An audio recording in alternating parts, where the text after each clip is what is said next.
Snake rescue call आया है दोस्तों, बाड़ापुर नाके से। हमारे दोस्त अविनाश जी भी साथ में है स्नेक रेस्क्यू के लिए। अपने साथ में एक सांप ऑलरेडी है और अभी जा रहे सांप रेस्क्यू के लिए।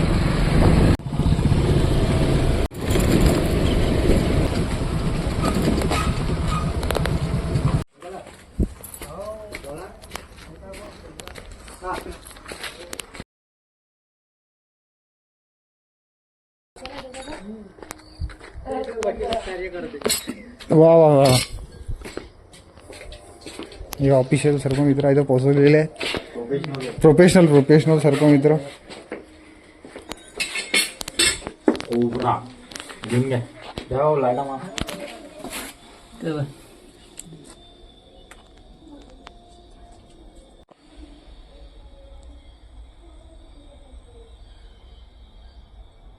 इंडियन स्पेक्टिकल कोब्रा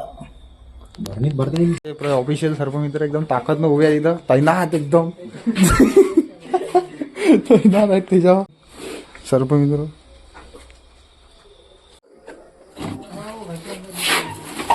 मैं आता जा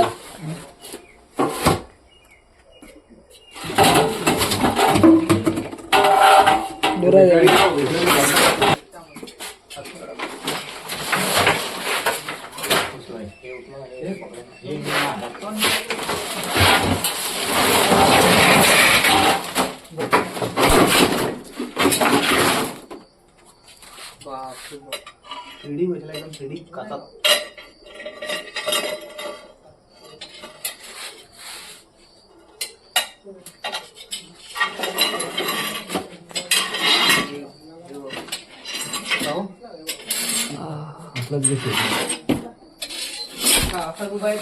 श्रद्धा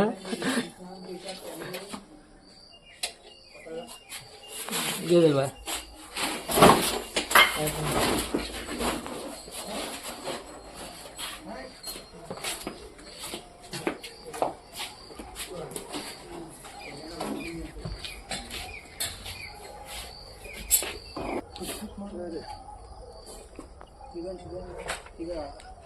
दादा, या सापाला इंग्लिशमध्ये इंडियन स्पेक्टिकल कोब्रा आणि मराठीमध्ये भारतीय नाग असं म्हणतात।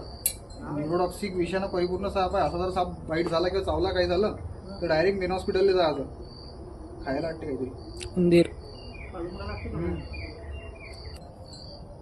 शांत बसेल पलटे ती अजून आहे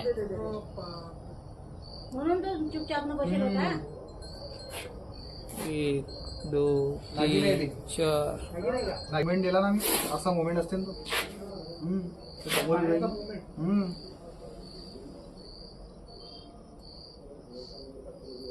हातावर पाहायला जाईल। घेऊ का अंदर?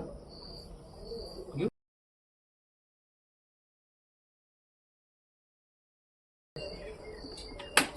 चोपला लागतो मध्ये मध्ये बुडी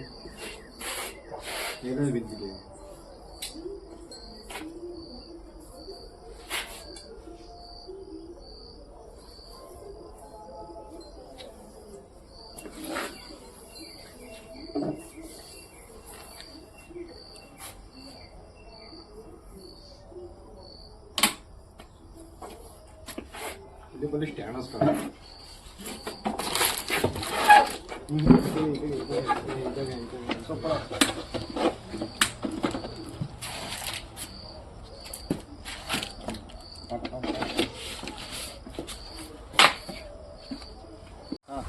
तर नमस्कार मित्रांनो, सर्प मित्र सूरज इंगळे या यूट्यूब चॅनलवरती आपलं हार्दिक स्वागत।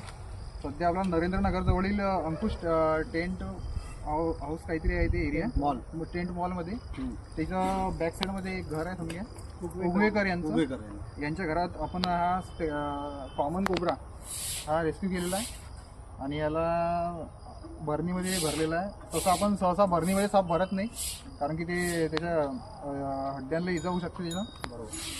आणि थैल्या आपल्या पूर्ण बॅग भरलेल्या ना, आपल्याला मजबुरीने याच्यामध्ये भरावं लागलं कारण की कट्ट्यामध्ये भरायचं म्हटलं असतं तर कट्ट्यामधून तो फाडून बाहेर निघू शकला असता, म्हणून यात भरावं लागेल। तर असे साप निघाल्यास तुम्ही जवळील सर्प मित्रांना संपर्क साधा। धन्यवाद।